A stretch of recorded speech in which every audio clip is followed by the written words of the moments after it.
லூக்கா எழுதின சுவிசேஷம் 32வது வசனத்தை வாசிச்சு பாருங்க பார்க்கலாம். லோத்தின் மனைவியை நினைத்துக் கொள்ளுங்கள். லோத்தின் மனைவியை நினைத்துக் கொள்ளுங்கள். இந்த இடத்துல தன்னை பின்பற்றி வருகிற தன்னுடைய சீஷர்களை பார்த்து, ஹலோ என்ன பாருங்க பார்க்கலாம், தன்னை பின்பற்றி வருகிற தன்னுடைய அடிச்சுவடுகளை பின்பற்றுகிற தனக்கு சீஷர்களாய் இருக்கும்படி அழைக்கப்பட்டவர்களை பார்த்து இயேசு ஒரு காரியத்தை தெளிவாய் சொல்லுகிறார். என்னை பின்பற்றி வருவதெல்லாம் உண்மைதான், எனக்கு சீடர்களாய் இருப்பதெல்லாம் உண்மைதான், எனக்குள்ள உண்டான பக்தி வைராக்கியங்கள் எல்லாம் உங்களுக்குள்ள இருப்பது உண்மைதான். ஆனால் ஒரு காரியத்தை சொல்றேன், லோத்தின் மனைவியை நினைத்துக் கொள்ளுங்கள். ஆண்டவரே பல 1000 வருடங்களுக்கு முன்பதாக நடந்த ஒரு கதாபாத்திரத்தினுடைய பெயரை தன்னுடைய சீஷர்களுக்கு நினைவுபடுத்துகிறார். இந்த இடத்துல கிறிஸ்துவனுடைய அன்பை பின்பற்றி வர, கிறிஸ்துவுக்குள்ளாய் ஜீவிக்க நினைக்கிற, ஆண்டவரோடு கூட இருக்கிற உறவை வளர்த்து கொள்ள நினைக்கிற என் அன்பு கர்த்தருடைய பிள்ளைகளை எல்லாம் பார்த்து இன்றைக்கு தேவன் சொல்லுகிறார், லோத்தின் மனைவியை நினைத்து கொள்ளுங்கள், அவர்களைப் போல் ஆகாதிருக்க. ஒரு ஆமேன்னு சொல்லுங்க பார்க்கலாம். ஒரு 2 காரியத்தை உங்களிடத்தில் நான் நினைவுபடுத்த விரும்புகிறேன். முதல் காரியம், லோத்தை குறித்து சொல்லப்படுகிற போது அவன் நீதிமான் என்று சொல்லப்பட்டிருக்கிறது. அதுலேருந்து என்ன தெரியுதுனாக்கா, அது கிறிஸ்தவ குடும்பம். இந்த கடவுளுக்கு பயப்படுற குடும்பம்ன்றது ஒவ்வொரு தனிப்பட்ட மனுஷனுடைய வாழ்க்கையிலும் இருக்கணும். ஒவ்வொரு மனுஷனுடைய வாழ்க்கையிலும் இருக்கணும். எங்கள் அப்பா நல்ல ஜெபிக்கிற மனுஷன், எங்கள் அம்மா நல்ல ஜெபிக்கிற மனுஷன், என் பிள்ளைங்க நல்லா ஜெபிக்கிறவங்க, நல்ல கடவுளை தேடுறவங்க, ஆராதிக்கிறவங்க சொல்லிட்டு மற்றவர்கள் சர்வசாதாரணமாக நடந்துக்கக்கூடாது. ஒவ்வொரு மனுஷனுடைய வாழ்க்கையிலும் ஆவிக்குரிய நிலைப்பாடுகளுக்குள்ளே வரணும். ஒவ்வொரு மனுஷனையும் பாதுகாக்கிற அந்த சூழ்நிலைகள் அவர்கள் உருவாக்கி கொள்ளணும். ஒவ்வொரு மனுஷனுக்குள்ளும் அந்த திடம் வேண்டும். ராமேன் சொல்லுங்க பார்க்கலாம். அல்லேலூயா. ஒவ்வொரு மனுஷனுக்குள்ள அந்த எண்ணம் வேணும். என் குடும்பம் மாத்திரம் கிறிஸ்தவ குடும்பமாக இருந்தால் பத்தாது, நான் நல்ல ஒரு ஆவிக்குரிய கிறிஸ்தவனாக இருக்கணும். இந்த லோத்தினுடைய மனைவிக்குள்ள அது இல்லை. லோத்தினுடைய மனைவிக்குள்ள அது இல்லை. கணவன் ஆண்டவருடைய பார்வையில் நீதிமானாக இருந்தான். அவனுடைய பிள்ளைகள் எல்லாம் நீதிமான்களாக இருந்தார்கள். எதை வைத்து நான் சொல்கிறேன்னாக்கா, அந்த இடத்துல இருக்கிற கிராமமே குருட்டாட்டம் பிடித்து அலைந்த போது லோத்தினுடைய பிள்ளைகளும் அவனுடைய கூடாரத்தில் இருந்தார்களாம். அப்போ என்ன இருந்தது, யார் வேணா இப்படி இருக்கட்டும்பா, நாங்கள் கடவுளுக்கு பயந்து வாழ விரும்புகிறோம். ராமேன் சொல்லுங்க பார்க்கலாம். அல்லேலூயா. அதனால தான் கர்த்தருடைய கண்களில் அந்த லோத்துக்கு ஒரு இரக்கம் கிடச்சிதான். ஒரு எவ்வளோ ரெஸ்பெக்ட் கொடுக்குறாரு பாருங்க, ஆண்டவர் எவ்வளோ மரியாதை கொடுக்குறாரு பாருங்க. அந்த தேசத்தினுடைய பாவம் அக்கிரமம் தேவனுடைய பார்வைக்கு முன்னாடி வந்துருச்சு. அந்த தேசத்தை கர்த்தர் அழிக்க போகிறார். ஆனால் அதில் இருக்கிற ஒரு நீதிமானை கர்த்தர் காப்பாற்ற விரும்புகிறார். அந்த ஒரு நீதிமானை பாதுகாக்கிறதற்கு தேவ தூதர்களை கர்த்தர் அனுப்புகிறார். எத்தனை பேர் ஆமென் சொல்லுவீங்க? நான் உங்களை பார்த்து நான் சொல்கிறேங்க, உங்கள் கூட எத்தனை பேருடைய கரம் கோர்க்கப்பட்டிருக்குதுன்னு எனக்கு தெரியல. ஆனால் நீ ஆண்டவருக்கு பயந்து ஆண்டவருடைய சத்தியத்திற்கு கீழ்ப்பட்டு நடப்பாயானால் உன்னை நடத்துவதற்கு, உன்னை பாதுகாப்பதற்கு தேவனுடைய தூதர்களுடைய கூட்டத்தை நீ இருக்கக்கூடிய ஸ்தலத்திற்குள்ளே கர்த்தர் கொண்டு வருவா. உன்னை காட்டிலும் தூதர்கள் பெரியவர்கள் தான். அந்த பெரியவர்களாக இருக்கக்கூடிய தூதர்களுடைய பணியே அவருடைய பிள்ளைகளாக இருக்கிற உன்னை பாதுகாப்பது தான். ஆமென் சொல்லுங்க பார்க்கலாம். எலியாவோடு கூட எலிசா இருந்தான். அவன் என்ன எதிர்பார்த்தானாக்கா, கைக்கூலி எதிர்பார்க்கல. அவன் என்ன எதிர்பார்த்தான், உம்முடைய ஆவியின் வரங்கள் எனக்கு ரெட்டிப்பாக கிடைக்கணும். என்ன எதிர்பார்த்தான்? ஆவியின் வரங்கள் எனக்கு ரெட்டிப்பாக கிடைக்கணும். அவனுடைய எதிர்பார்ப்புகள், அவனுக்குள்ள இருக்கிற தாகம். அவனுக்கு சிஷ்யனா ஒருத்தவன் தான். அவன் யாரு? கேஎஸ்சி. அவன் என்ன நினைச்சான்? காசு பணம் வேணும்னு நினைச்சான். அவன் என்ன நினைச்சிருக்கணும்? உம்முடைய ஆவிக்குரிய வரங்களில் நீங்கள் உங்கள் குரு கிட்ட ரெட்டத்தனையாக கேட்டீங்க, நான் உங்ககிட்ட நாளத்தனையாக கேட்குறேன். ஹலோ, நிறைய பேருக்கு இந்த ஆவியின் மேலே, இந்த ஆவிக்குரிய வரங்களுக்கு மேலே ஈடுபாடு கிடையாது. அவங்களுடைய ஈடுபாடுகள்லாம் எதற்கு மேலேனாக்கா, பொருட்களுக்கு மேலே, பணத்திற்கு மேலே, இடத்திற்கு மேலே, சொத்துக்கு மேலே, இதுக்கு மேலே தான் நிறைய பேருடைய ஈடுபாடுகள் எல்லாம். இந்த பாருங்க, உனக்குள்ளே இருக்கிற வரங்கள் சரியாய் கிரியை செய்யுமானால் எல்லாவற்றையும் குப்பை மாதிரி கொண்டு வந்து கொட்டுவார் ஆண்டவர். காலில் கொட்டுவார். அப்படின்னு நான் சொல்கிறேன், எதையும் நீ தேடி ஓடக்கூடாது. ஒரு நல்ல ஒரு ஆவிக்குரிய தேவ பிள்ளை, தேவ மனுஷன் எந்த பணத்தையும் எந்த புகழையும் நீ தேடி ஓடக்கூடாது. முடியாதா? நீ தேடி ஓடக்கூடாது. உனக்குள்ள இருக்கிற வரம் சரியாய் கிரி செய்யுமானால் எல்லாத்தையும் கொண்டு வந்து உன் காலுக்கு கீழே கொட்டுவாங்க. இதெல்லாம் உங்க ஊழியத்துக்கு பயன்படட்டும், இதெல்லாம் உங்க ஊழியத்துக்கு ஆசீர்வாதமா இருக்கட்டும். எனக்குள்ள இன்னைக்கு வரல அந்த நம்பிக்கை மட்டும்தான்.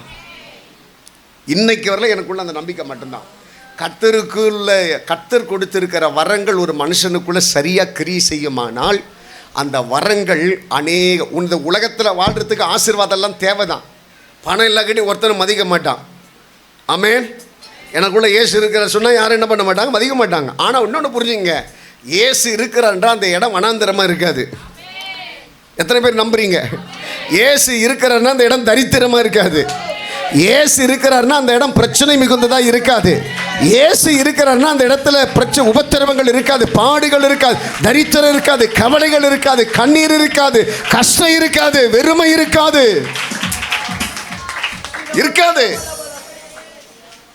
அது பயங்கர டிஃப்ரெண்ட்டாக இருக்கும்.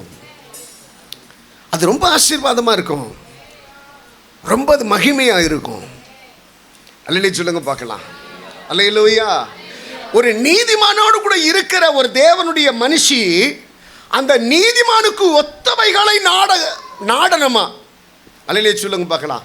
ஆனால் இவ நல்லா கவனிங்க பார்க்கலாம். சோதோம் குமார பட்டணத்தில் நல்ல செழிப்பான ஒரு இடத்துல இருந்தாங்க. எங்கே இருந்தாங்க? செழிப்பான வீடு, நல்ல வீடு, நல்ல பணம், நல்ல பொருள், நல்ல பிள்ளைங்க, அப்படியே ஜாலியாக அப்படியே வாழ்ந்துட்டு இருக்கிறாங்க. ஆண்டு சொல்கிறாரு, நான் மலைக்கு கொண்டு போயிட்டு இந்த நகரத்தை அழிக்க போகிறேன்ட்டு சொல்கிறாங்க. இந்த அம்மா வெளியே வந்தாங்களே தவிர இந்த அம்மானுடைய இருதயம் எங்கே இருந்தது?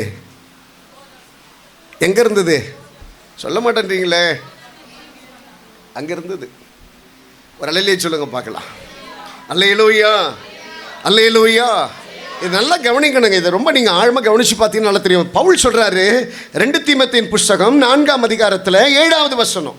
வாசிங்க பார்க்கலாம். நல்ல போராட்டத்தை போராடினேன், ஓட்டத்தை முடித்தேன், என் ஓட்டத்தை முடித்தேன், விசுவாசத்தை காத்துக்கொண்டேன், எனக்கு ஆண்டவர் கொடுத்திருக்கிற நம்பிக்கை என்கிற விசுவாசத்தை காத்துக்கொண்டேன். இது முதல் நீதியின் கிரீடம் எனக்காக வைக்கப்பட்டிருக்கிறது. இது முதல் எனக்கு ஒரு நீதியின் கிரீடம் வைக்கப்பட்டிருக்கிறது. நீதியுள்ள நியாயாதிபதியாகிய கர்த்தர் அந்நாளிலே அதை எனக்கு தந்தருளுவார்.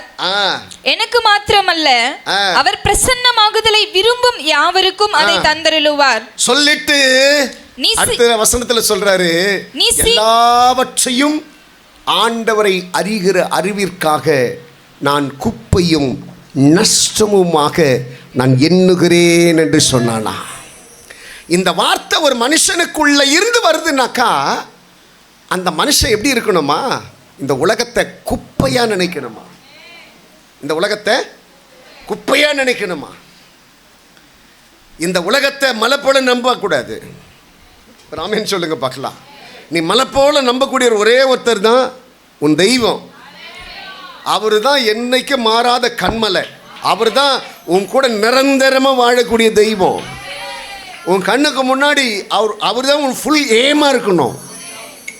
அவர் கூட இருக்கிற உறவு மட்டும் உடைஞ்சிடக்கூடாது. அல்லேலூயா சொல்லுங்க பார்க்கலாம். ஆதியாகமம் 19:17 வாசிங்க பார்க்கலாம். அவர்களை வெளியே கொண்டு போய் விட்ட பின்பு அவர் உன் ஜீவன் தப்ப ஓடிப்போ பின்னிட்டு பாராதே இந்த சமபூமியில் எங்கும் நில்லாதே. போதுமா பின்னிட்டு பாரா. ரட்சிக்கப்பட்ட என் அன்பு பிள்ளைகளை பார்த்து நான் சொல்கிறேன், நீ பாவத்திலிருந்து, அக்கிரமத்திலிருந்து, விக்கிரக வழிபாடுகளிலிருந்து உன்னை அவருடைய அன்பினால் கர்த்தர் உன்னை கொண்டு வந்திருப்பார். இல்லைன்னு சொல்ல முடியுமா? பேசுகிற என் நான் முதற்கொண்டு கேட்குற நீங்கள் வரையிலும் ஏதோ ஒரு பிரச்சனைகளுக்கு மத்தியில் ஒரு முற்செடிக்குள்ளே இருந்து தான் கர்த்தர் உன்னை என்னை கொண்டு வந்திருக்கிறாரு. ஆண்டவர் சொல்கிறாரு, உன்னை கொண்டு வந்தவர் நடுவடியில் விட்டுட்டு போகணுன்ற எண்ணம் அவருக்கு கிடையாது.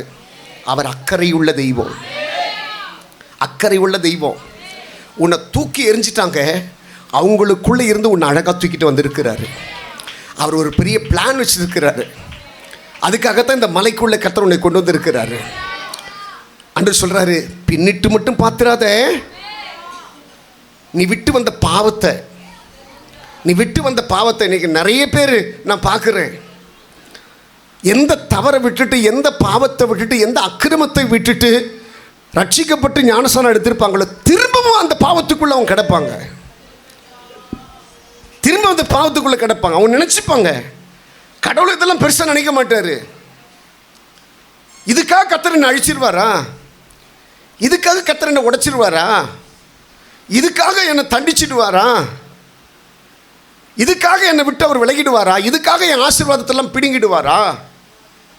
அப்படி நினைக்கிறீங்க. ஆனால் ஆண்டவர் சொல்கிறாரு, நான் உன்னை தண்டிக்கணுன்றது என்னுடைய எண்ணம் கிடையாது, உன்னை சிட்சிக்கணுன்றது என்னுடைய எண்ணம் கிடையாது. உனக்கு நான் ஒரு கரிசனை உள்ள ஒரு தெய்வமாக இருக்கணுன்ட்டு தான் நான் நினைக்கிறேன்.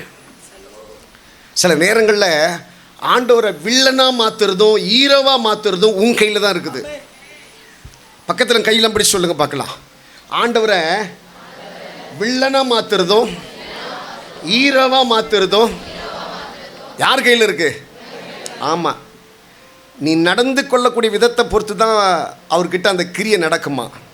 நீ எடக்கு முடுக்கு பண்ணனா அவர் வில்லனாக மாறிடுவார். நீ எதெல்லாம் விட்டுட்டு வந்து அதெல்லாம் திரும்பி பார்க்குறது, அது செய்தால் தப்பா, அவங்க பண்ணலையா, இவங்க பண்ணலையா, அவங்களுக்கு அது தப்பாக தெரியலையா, இதெல்லாம் நினச்சிட்டு இருந்தேன்னா அவர் உனக்கு எப்படி மாறிவிடுவார்? எப்படி மாறுவார்? வில்லனாக மாறிடுவார். வில்லனாக மாறிடுவார். அவர் பார்க்குற ஸ்டைலே வேறு மாதிரி. வில்லன்னொன்னே நமக்கு எப்படி இருக்கும்? அந்த கண்ணெல்லாம் முரட்டிட்டு, மீசெல்லாம் முறுக்கி விட்டுட்டு, அந்த அன்பின் தெய்வத்திற்குள்ளே இருக்கிற அந்த உருவம் மாறிடும். அவர் பட்சிக்கிற அக்கினியாக மாறிடுவார். எல்லாருக்கும் அவர் பட்சிக்கிற அக்கினி கிடையாது. எல்லாருக்கும் அவர் கடுங்கோபத்தை வெளிப்படுத்துகிற தெய்வம் அல்ல. அவருடைய வார்த்தைகளை மீறி நடக்கிறவர்களுக்கு அவர் பட்சிக்கிற அக்கினியாக மாறுறாராம். அவருடைய வார்த்தைகளை மீறி நடக்கிறவர்களுக்கு, அவருடைய வார்த்தைகளுக்கு விரோதமாய் நடக்கிறவர்களுக்கு அவர் பட்சிக்கிற அக்கினியாக இருக்கிறாராம். அல்லேலூயா சொல்லுங்க பார்க்கலாம். அல்லேலூயா. இவளுக்கு எலியாவுக்குள்ள இருந்த தாகம் எலிசாவுக்குள்ள பற்றி எரியுது. எலிசாவுக்குள்ள இருந்த தாகம் கேசிக்குள்ள வரல. 3 வருஷமா யூதாசு இயேசுவை பின்பற்றுகிறான். அவர் செய்கிற அற்புதத்தை பார்க்கிறான். முதன்மையானவனா இருக்கிறான். நிறைய காரியத்தை எடுத்து செய்கிறான். எல்லாம் செய்ததுக்கு பிறகு கூட தனிப்பட்ட அவனுடைய ஜீவியத்தில் ஒரு மாற்றம் வரல. தனிப்பட்ட எல்லாருடைய பார்வைக்கு இவன் இயேசுடைய சீசன், இவன் இயேசுவை பின்பற்றுகிறவன். ஆனால் தனிப்பட்ட அவனுடைய வாழ்க்கையில் என்ன வரல? ஒரு கிறிஸ்தவனுக்குண்டான தகுதி வரல. ஒரு கிறிஸ்தவனுக்குண்டான தகுதி வரல. பல வருஷம் இந்த லோத்தினுடைய மனைவி அவனோடு கூட வாழ்கிறான், அவனோடு கூட பிள்ளை பெறுறான், ஆண்டவருடைய தெய்வத்தை பார்க்குறா. தன்னுடைய மாமனார் எப்படி கடவுளுக்கு பயந்துன்றது பார்த்தா, தன்னுடைய அத்தை எப்படி கடவுளுக்கு பயந்து வாழ்ந்தாங்கன்றது பார்த்தா, ஆமாம் பெரியம்மா தன்னுடைய பெரியப்பா எப்படி கடவுளுக்கு வாழ்ந்தார்ன்றது பார்த்தா, லோத்து எப்படி கடவுளுக்கு பயந்து வாழ்ந்தார்ன்றதை பார்த்தா, எல்லாத்தையும் பார்த்த பிறகு கூட இவருடைய இருதயம் கடவுளோடு கூட மெர்ஜ் ஆகலை, ஆண்டவரோடு கூட சேரல. அப்படி சேர்ந்துருந்தாலும் என்ன பண்ணியிருக்க மாட்டா? அவள் விட்ட பாவத்தை, விட்ட தேசத்தை, கடவுளுடைய வார்த்தையை விட்டு அவள் கீழ்ப்படியாமல் போயிருக்க மாட்டா. இன்றைக்கி நான் உங்களை பார்த்து நான் சொல்கிறேன். சில சொல்லுவாங்க, பாஸ்டர் நான் ஒரு கண்ட்ரோலாக இருக்கணும்னு நினைக்கிறேன், என்னால் முடியவே இல்லை பாஸ்டர்ன்றாங்க. ஞானஸ்நானம் எடுத்த எல்லாரையும் பார்த்து நான் சொல்கிறேன், உன் பாவத்திற்கு நீ ஒரு பூட்டு போட நினைக்கணும். உன் பாவத்தை விட்டு விலகி நிற்க நினைக்கணும். இதை பாருங்க, உனக்கு ஒருத்தன் விரோதமாக எழும்பி நின்று உன்னை ஒருத்தன் அழிக்க நினைக்கிறான்றது வேற, நீயே உனக்குண்டான அழிவை தேடிக்கொள்வது என்பது வேற. அல்லேலூயா, அல்லேலூயா. ஆண்டவர் சொல்றாரு, நீ திரும்பி பார்க்காதன்றாரு. அவ திரும்பி பார்க்கறா, தான் கடந்து வந்த திரும்பி பார்க்கறா. எதை பார்க்கக்கூடாது, எதை உன் கண்ணு வந்துட்டு செய்யக்கூடாதுன்னு நினைக்கிறாரோ அதை செய்ய நினைக்கிறாள் அவள். அதனால தான் அவளை ஒரு மாடலிங்காக கர்த்தர் எடுக்கிறாரு.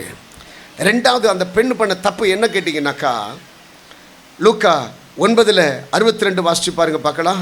அதற்கு இயேசு கலப்பையின் மேல் தன் கையை வைத்து பின்னிட்டு பார்க்கிற எவனும் தேவனுடைய ராஜ்யத்துக்கு தகுதி உள்ளவன் அல்ல என்றார். கலாத்தியர் 3:3 வசனத்தை வாசிங்க பார்க்கலாம். ஆவியினாலே ஆரம்பம் பண்ணின நீங்கள் இப்பொழுது மாம்சத்தினாலே முடிவு பெற போகிறீர்களோ? ஆமா, நல்லா ஓடணும், நல்லா பாடணும், நல்ல ஜெபம் பண்ணணும், நல்ல கடவுளுக்காக வாழ்ந்தோம், எல்லாம் உண்மைதான். உன் முடிவு எதை நோக்கி ஓடுகிறது? உன் பிரயாணம் எதை நோக்கி ஓடுகிறது? உன் வாழ்க்கை எங்க ஸ்தம்பித்து நிற்கிறது? எதற்கு ஸ்தம்பித்து நிற்குது? அது கேட்கிறாரு. கலாத்தி பட்டணத்திற்கு பவுல் எழுதுகிற போது சொல்றாரு, நீ எதை நோக்கி நிற்கிறாய்? நல்லதான் தேவதூதனை கையை பிடிச்சிட்டு சந்தோஷமா தான் வந்தா, ஆனா திடீர்னு இந்த கையை உதறா. தன் தேசத்தை, ஐயோ எல்லாத்தையும் விட்டுட்டு நான் வந்துட்டேனே அப்படின்ட்டு மனம் பதறா.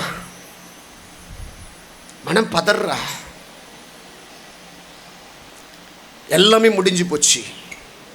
இதுவரையிலும் சேர்த்து வச்ச உன் பிளஸ்ஸிங், இதுவரையிலும் சேர்த்து வச்ச உன் ரட்சிப்பு, இதுவரையிலும் சேர்த்து வச்ச உன்னுடைய எல்லா காரியங்களுக்கும் ஒரு முடிவு வர ஆரம்பிச்சிச்சு. எல்லாவற்றுக்கும் கர்த்தர் முடிவு செய்ய ஆரம்பிச்சிட்டாரு. ஜாக்கிரதை, இந்த வண்டி எவ்வளோ நாள் ஓடுன்றது நீ தான் நிதானிக்கணும். எவ்வளோ நாள் ஓடப்போதுன்றது நீ தான் நிதானிக்கணும். ஆண்டவர் சொல்கிறாரு, லோத்தின் மணியை மாடலாக எடுத்துக்கோ. அவள் பண்ண தப்பு நீ பண்ணக்கூடாது, அவளை போல் நீ வாழக்கூடாது. உன் ஓட்டம், உனக்கு நியமிக்கப்பட்டிருக்கிற பாதை தெய்வத்தோடு கூட இருக்கணும். அந்த பாதையில் நீ ஆண்டவருக்கு வைராக்கியமாக நடக்கணும். நீ ஆண்டவரை ஏமாற்றி, உன்னை ஏமாற்றி ஒரு தேவையில்லாத ஒரு ஜீவியத்திற்குள்ளே கடந்து போகக்கூடாது. கர்த்தர் உன்னை எச்சரிக்கிறார். இந்த எச்சரிப்பு சத்தம் வந்ததுக்கு காரணம் தெரியுமா? ஒருத்தன் இயேசுவை நம்பாமல் போனான், ஒருத்தன் இயேசுவை காட்டி கொடுத்தான், ஒருத்தன் இயேசுவை மறுதளிச்சான். இப்படிப்பட்டவர்களெல்லாம் இருக்கிறார்கள் தெரிஞ்சு தான் நீங்கள் லோத்தின் மனைவியை பாருங்கள். அவங்களுடைய வாழ்க்கை எப்படி ஒன்றும் இல்லாமல் போச்சோ அதுபோல் உங்கள் வாழ்க்கை ஒன்றும் இல்லாமல் போயிடக்கூடாது. இதுவரையிலும் நீங்கள் வாழ்ந்த அந்த கிறிஸ்தவ வாழ்க்கை பிரயோஜனம் உள்ளதாக இருக்கணும். எல்லாமே கண்ணை மூடுங்க பார்க்கலாம். தகப்பனை நோக்கி எல்லாம் சொல்லுங்க பார்க்கலாம். அப்பா மை துதிக்கிறோம், ஹல்லேலூயா, நல்லவரே உமக்கு ஸ்தோத்திரம்.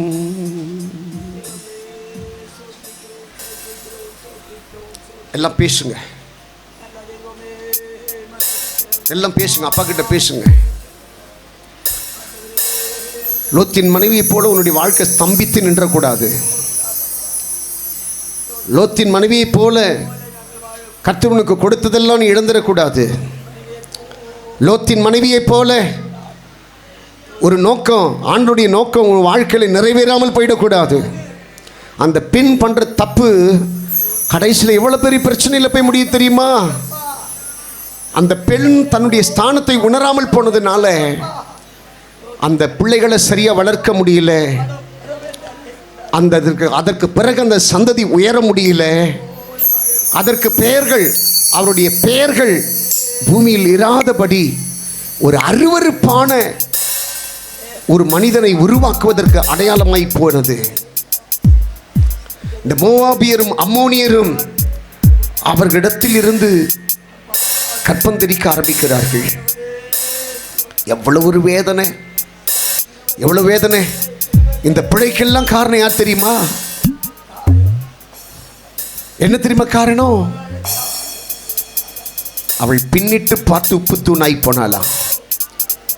இன்னைக்கு உன் ஆவிக்குரிய வாழ்க்கை சரியா இருந்துச்சுனாக்கா உன்னுடைய சந்ததி சரியா இருக்கும். உன் பிள்ளைங்க சரியா இருப்பாங்க, உன் தாய் தகப்பன் சரியா இருப்பாங்க. நீ உன்னையே ஏமாற்றி, உன்னை சுற்றி இருக்கிற உறவுகளையே ஏமாற்றி, கடவுளையே ஏமாற்றி உன்னுடைய வாழ்க்கை அர்த்தமற்றதாய் மாற்றாத. அதனால தான் ஆண்டவர் சொன்னாரு, லோத்தின் மனைவியை நினைத்துக் கொள்ளுங்கள். அவள் திரும்பி பார்த்தது போல நீ விட்டுட்டு வந்த எந்த பாவத்தையும் திரும்பி பார்த்துடாத. அவள் திரும்பி பார்த்தது போல கலப்பையின் மேல் கை வச்சவன் நீ திரும்பி பார்த்துடாத. உனக்கு முன்னாடி சிலுவை இருக்கணும், உன் பாதைக்கு அது வெளிச்சமாக இருக்கணும், உனக்கு பின்னாலே உலகம் இருக்கணும். அதெல்லாம் மனசுக்கு குப்பையா தோணணும். கர்த்தர் அதைத்தான் உங்ககிட்ட இருந்து எதிர்பார்க்கிறார். அந்த எண்ணங்களைத்தான் கர்த்தர் உன்னிடத்திலிருந்து எதிர்பார்க்கிறார். அதைத்தான் கர்த்தர் உன்னோடு கூட இருந்து உன்னை நடத்த விரும்புகிறார். எல்லா பக்கிட்ட சொல்லுங்க பார்க்கலாம். தகப்பனே, ஹல்லேலூயா, அக்கறையுள்ள தெய்வம் நீர்தானே, என் மேல் அக்கறை உள்ள தெய்வம் நீர்தானே. என் தாயை விட, என் தந்தையை விட, என்னை நேசிக்கும் யாரையும் விட, என் தாயை விட, என் தந்தையை விட, என்னை நேசிக்கும் யாரை விட, அக்கறை உள்ள தெய்வம் நீதானே, அக்கறை உள்ள தெய்வம் நீதானே, அக்கறை உள்ள தெய்வம் நீதானே.